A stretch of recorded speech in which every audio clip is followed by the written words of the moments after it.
Assalamualaikum warahmatullahi wabarakatuh. Masyiral muslimin yang dimuliakan Allah Subhanahu wa taala dan pencinta channel Religi Nusantara Kembang Eceng. Alhamdulillah kami dapat melanjutkan napak tilas wali Allah, yaitu di episode Mama Dalem Batu Tulis Bogor. Yuk ikut kami di napak tilas wali Allah. Jangan lupa like and subscribe supaya tidak tertinggal oleh video-video kami selanjutnya. Yuk ikut kami.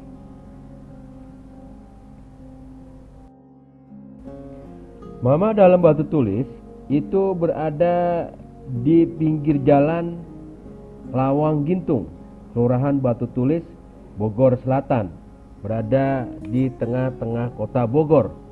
Beliau berada di semperan Batu Tulis, Bogor. Perjalanan kita ke sana itu sekitar 53 km ke arah selatan. Sekitar 59 menit kalau kita mempergunakan tol. Tapi kalau jalan biasa itu sekitar 2,5 jam ya.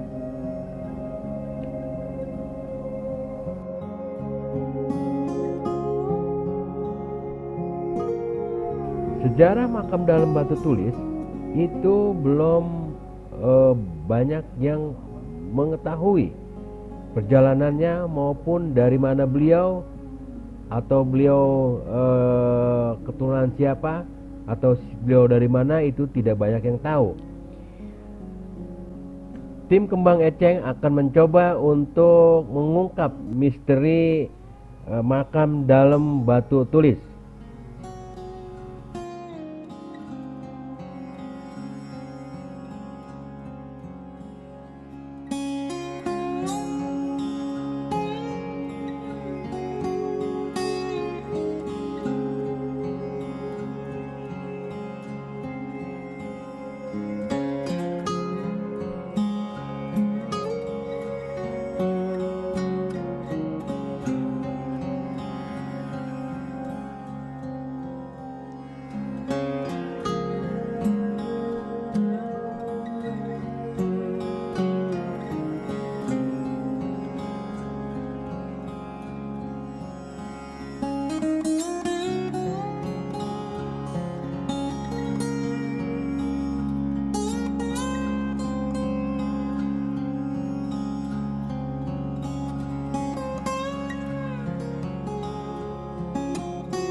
Di kota Bogor, selain banyak wisata religi, juga banyak wisata kuliner.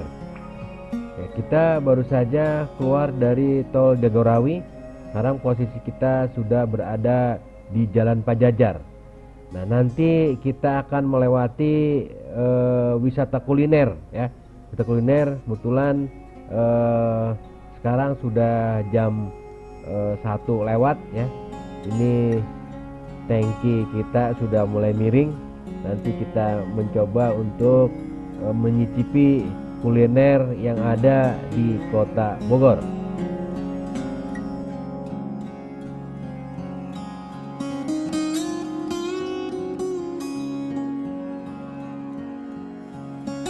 Tim sudah berada di lokasi wisata kuliner yang ada di wilayah Jalan Pajajar.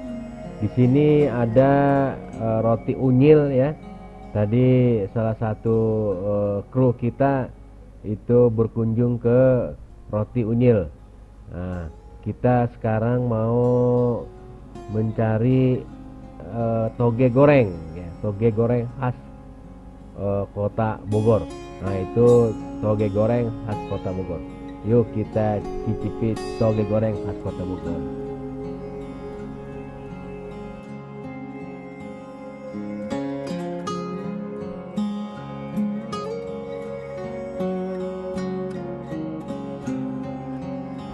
Nah, ini cara memasak toge goreng khas kota Bogor. Ya, terlebih dahulu kita pesan dulu ya menunya, kita cari menu toge goreng terenak. Nah, ini nih menu toge goreng terenak nih. Ya, mantap, toge goreng Bogor. Oke, goreng. Khas mana nih? Khas Bogor ya?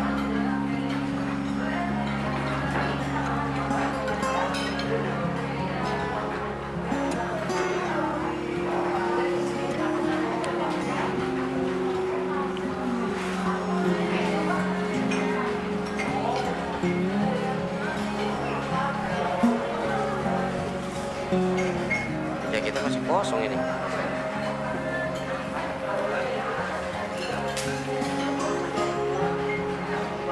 Setelah kita menyicipi toge goreng khas Bogor, ya, tangki supirnya sudah terisi, kita akan lanjutkan kembali perjalanan kita ke makom dalam Batu Tulis. Katanya wilayah Batu Tulis itu dulu itu adalah wilayah Pajajar atau wilayah kerajaan Pajajaran. Itu zaman Prabu Siliwangi atau zaman Prabu Siliwangi III atau Baduga Maharaja. Kerajaan Pajajaran itu tidak terlihat situsnya maupun peninggalannya, karena memang itulah propaganda Belanda ketika Belanda hendak menguasai Nusantara. Teori Belanda untuk menguasai Nusantara yaitu dihancurkanlah terlebih dahulu sejarah-sejarah atau kerajaan-kerajaan yang ada di Nusantara, termasuk kerajaan Pajajaran. Kerajaan Pajajaran ini kerajaan yang salah satu kerajaan terbesar di Jawa Barat, itu ditiadakan.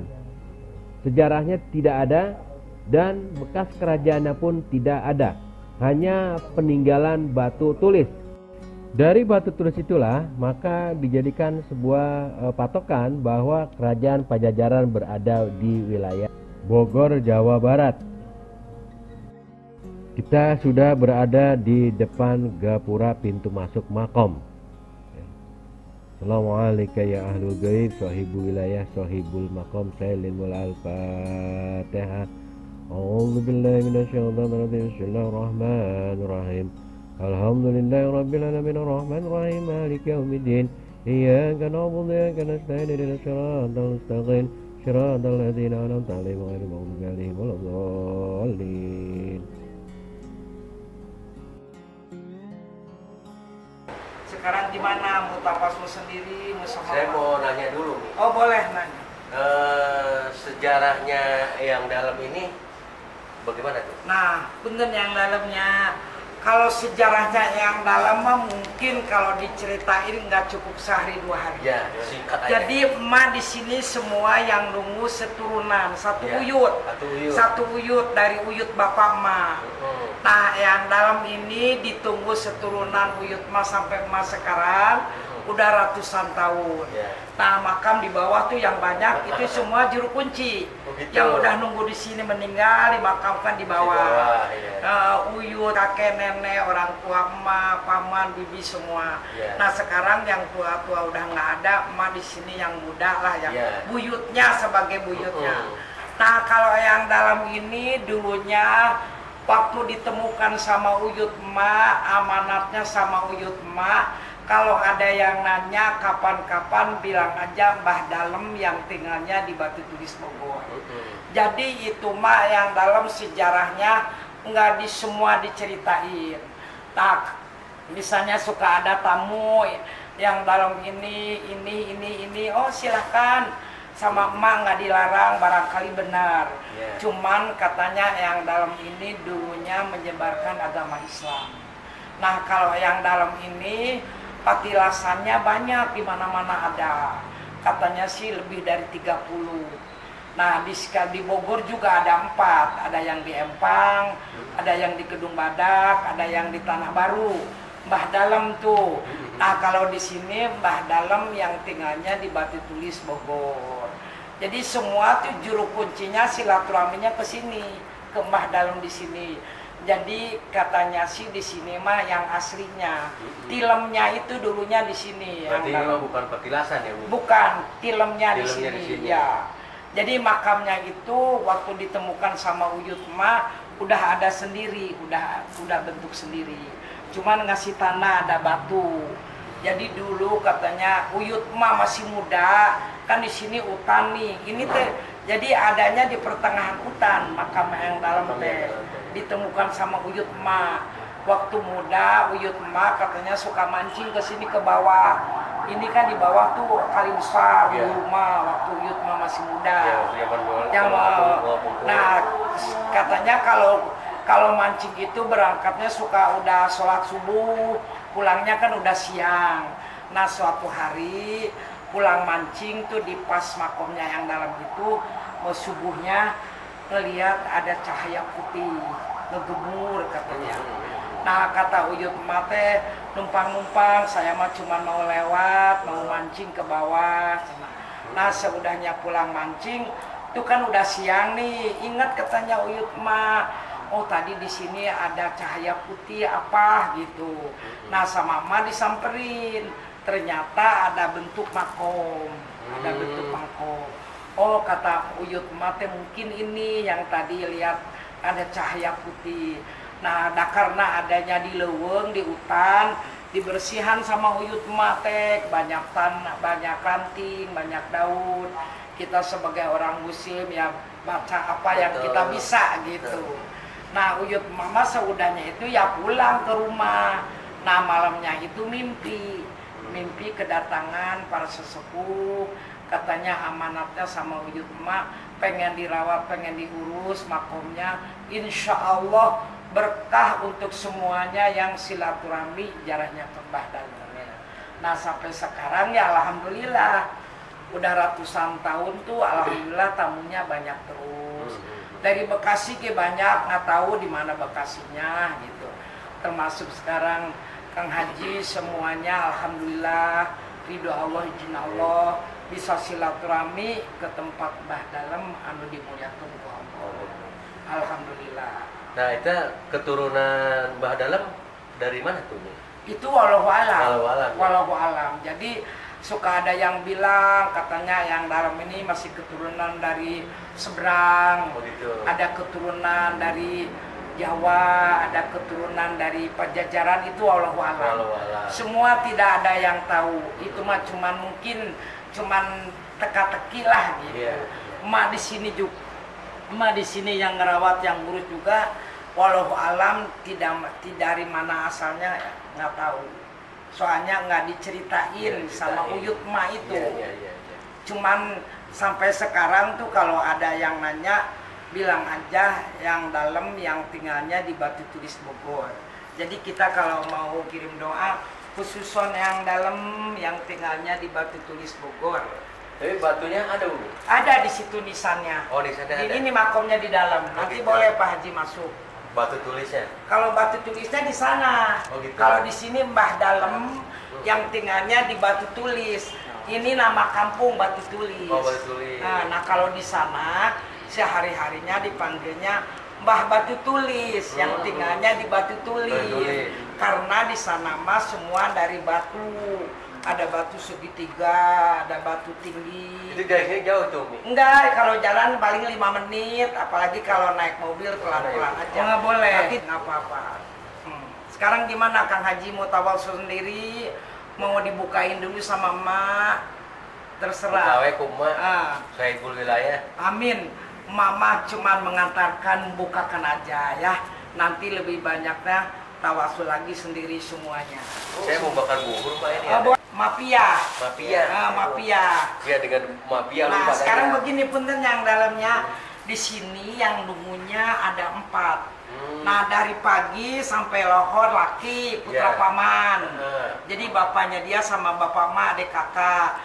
Nah dia pulang, emak dateng sampai jam 4. Nanti emak pulang jam 4 ada lagi malam.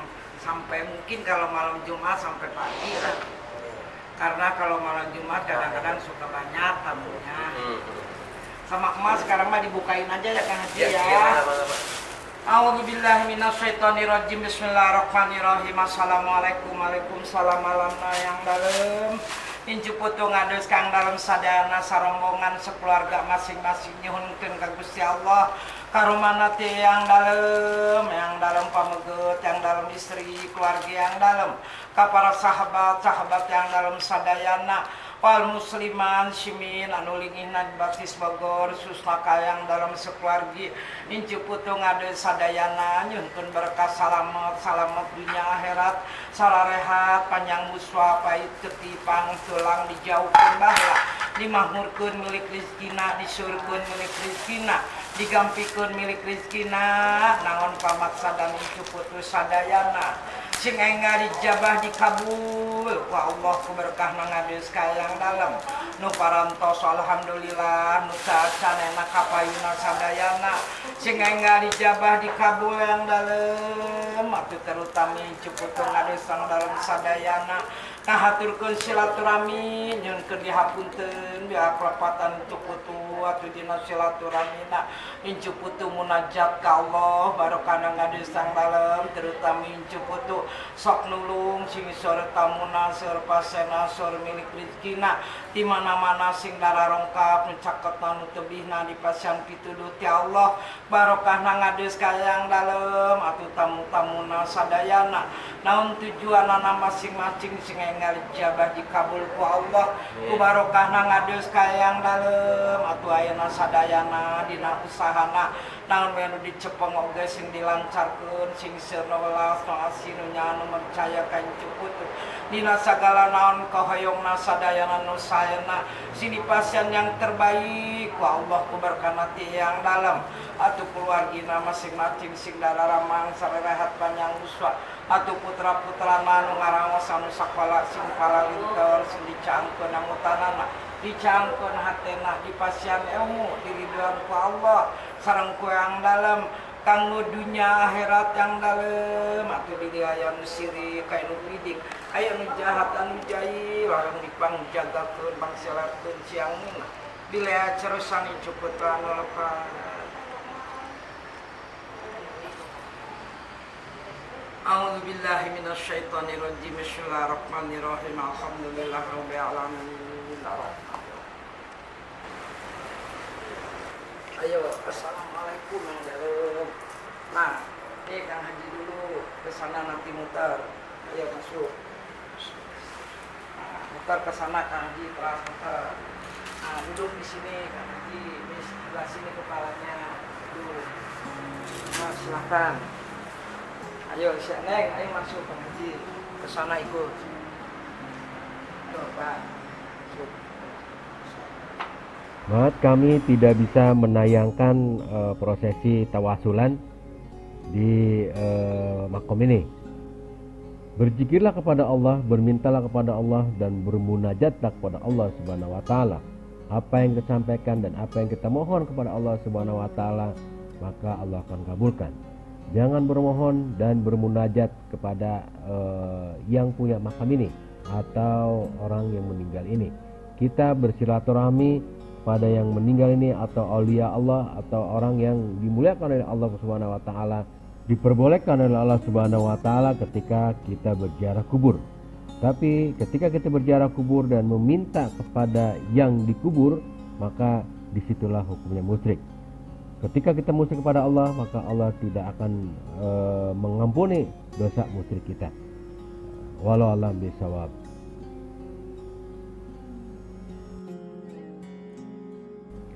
Versi kami dari tim Kembang Eceng bahwa makam ini adalah makam tempat di mana salah satu abdi dalam daripada Prabu Siliwangi bertapa di tempat ini. Jadi ini adalah bukan petilasan, tapi ini tempat pertapaan di mana salah satu abdi dalam dari Prabu Siliwangi bertapa.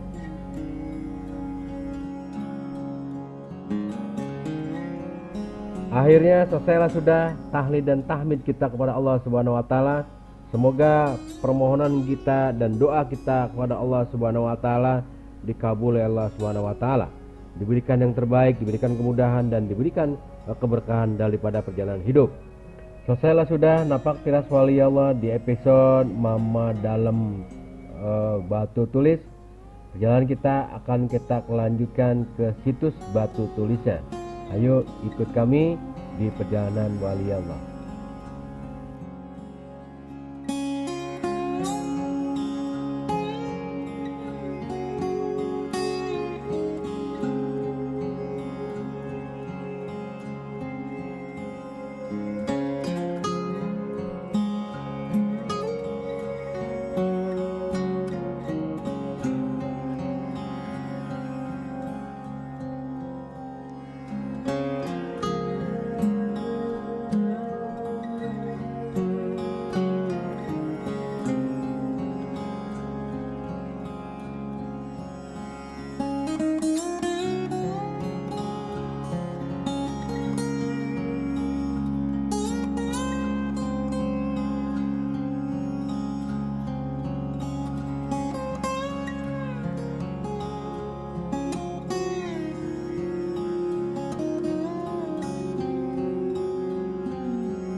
Perjalanan kita lanjutkan ke situs batu tulis. Kebetulan kita sudah sampai di situs batu tulis. Nah, ini di sebelah kiri kita adalah Istana Pak Karno. Tapi istana ini hanya dipergunakan untuk tempat peristirahatan saja. Tempat berkantornya Pak Karno itu bukan di istana sini, tapi masih ada di istana satu lagi, kurang lebih sekitar setengah kilo dari sini, berada di pusat kota Bogor.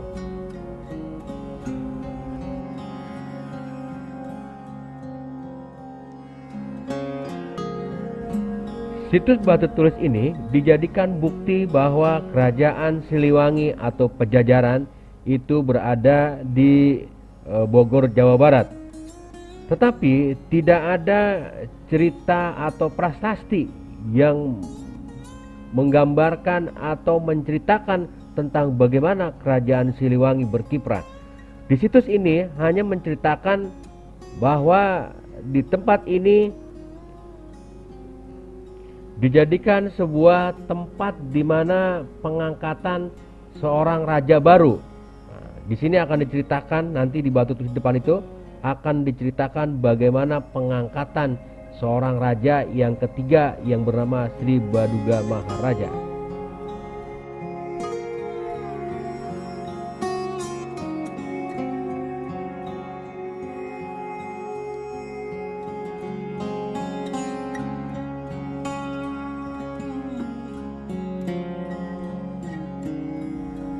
Batu ini konon katanya peninggalan kerajaan Pajajaran.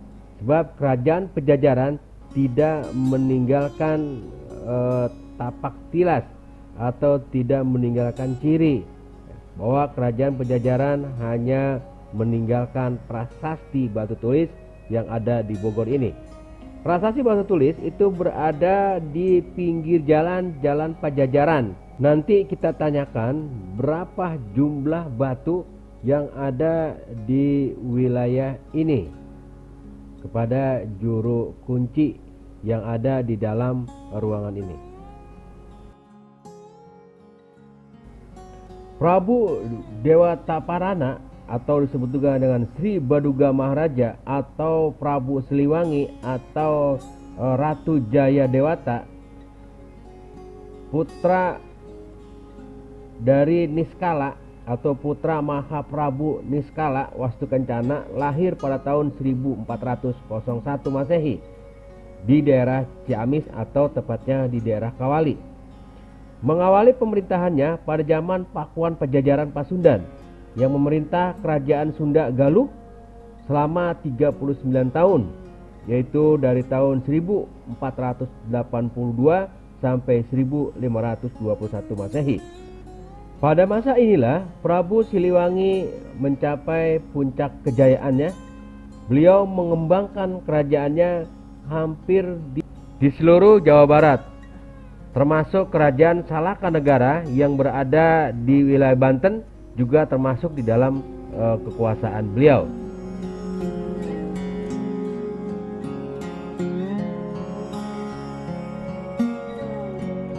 Dalam sejarah prasasti batu tulis diberitahukan bahwa Sri Baduga dinobatkan 2 kali, yaitu yang pertama ketika Jaya Dewata menerima tahta kerajaan Galuh yang berada di Kawali Ciamis dari ayahnya Prabu Dewa Niskala, putra Mahaprabu Niskala Wastu Kencana, dari Permaisuri Mayangsari, putri Prabu Bunisora, yang kemudian bergelar Prabu Guru Dewa Taparana.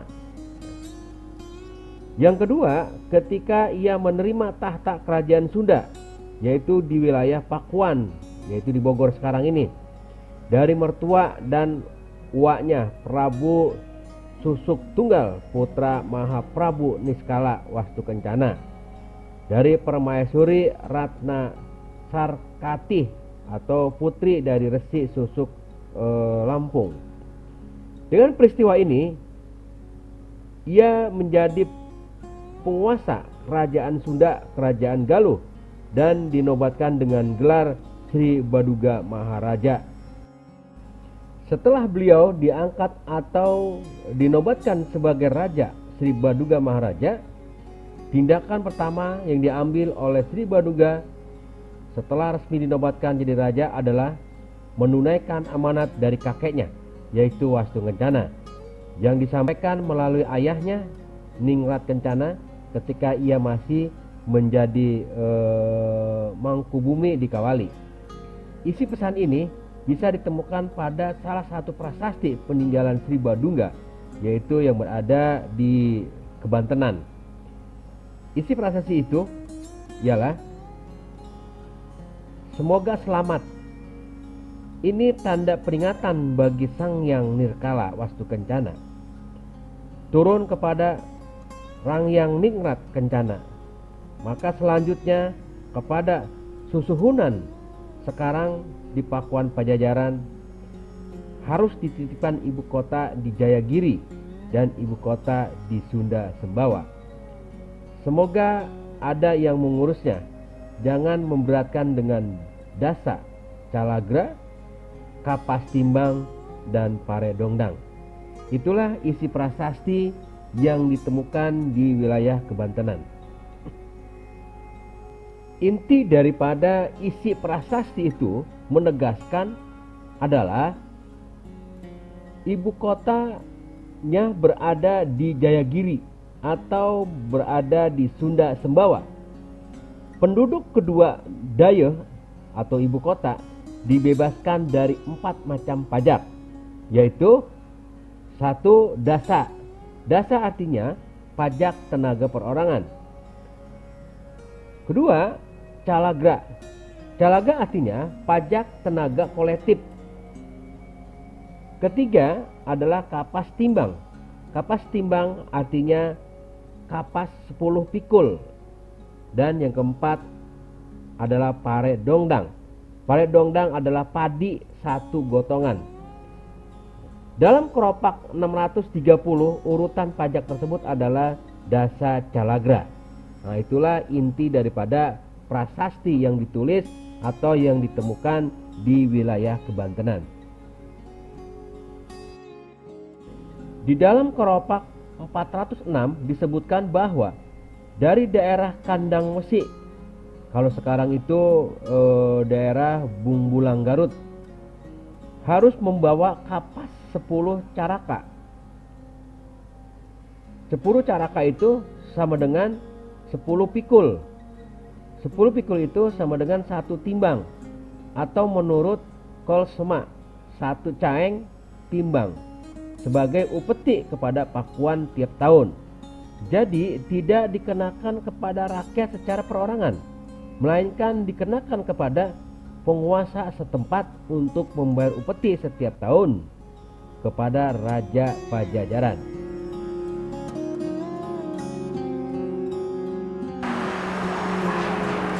Assalamualaikum. Waalaikumsalam. Salam Bapak siapa? Bapak Firman. Bapak Firman. Pak Firman, saya rombongan dari Bekasi. Iya.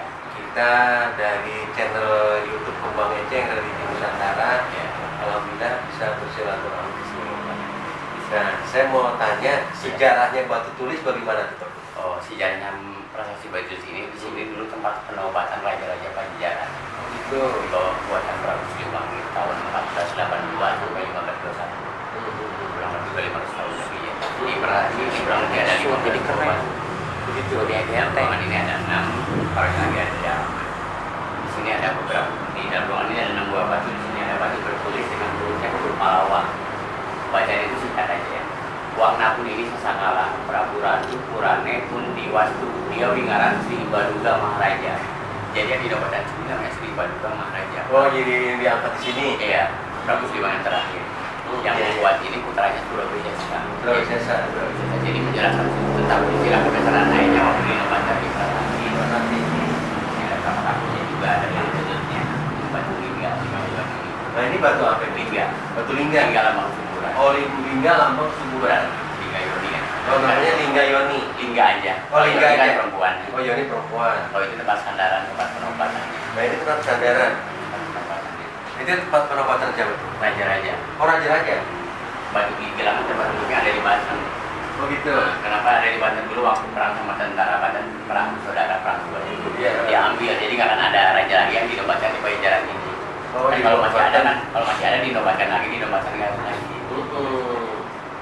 Karena memang batunya dibawa ke Banten. Banten, Serosokan Banten. Biar tidak ada lagi penobatan raja. Iya. Nah, berarti di sini tidak ada makam. Nggak ada makam, mau Pajajaran semua pada moksa. Pada moksa. Moksa, jelas. Jadi di Pajajaran pada moksa. Jadi di sini mah ceritanya kita Tentang penobatan tentang raja-raja. penobatan raja-raja Pajajaran. Sekarang saya mau nanya terakhir, Pak. Iya. Kalau cirinya Raja Pajajaran itu kira-kira bekasnya di mana? Kita kan nggak tahu selama ini. Ini juga suka moksa yang beliau bilang kan itu. Kan dulu Kaputrennya dah, kaputrennya, rajanya bekas kerajaan ya. Kerajaannya nggak tahu di sini kan nyambung sampai ke kebun raya juga. Oh, ini tuh. Nah, nggak tahu di kebun raya nggak tahu di sini ya. Nah, kebun raya itu ada Mbak Jepra sama Ibu Ratu Galuh. Mbak Jepra itu panglimanya ini, panglima perangnya ini. Membaju peratur. Yang Ibu Ratu Galuh. Putranya kan ada 3 ya. Surawijasa, kalau Kian Santang, Rara Santang itu beda ya. Nanti ini mah hanya tempat aja. Penobatan ya, dari istana ya. Ya, matur nuwun Ya, pisan. sama ya, Pak. Terima Ya. kasih banyak. Assalamualaikum warahmatullahi wabarakatuh.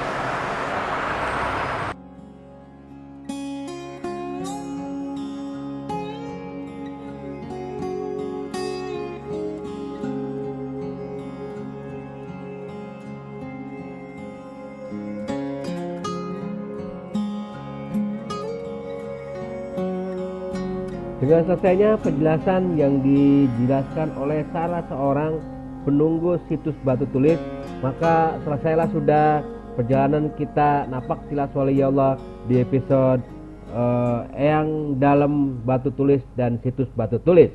Terima kasih banyak, mohon maaf, semoga bermanfaat, dan terima kasih kepada seluruh pemirsa Kembang Eceng yang sudah subscribe dan sudah menonton video channel Religi Nusantara. Semoga bermanfaat dan semoga diberikan kemudahan rezeki dan disehatkan dan dipanjangkan umur dengan sehatnya. Terima kasih. Wabillahi taufiq wal hidayah. Assalamualaikum warahmatullahi wabarakatuh.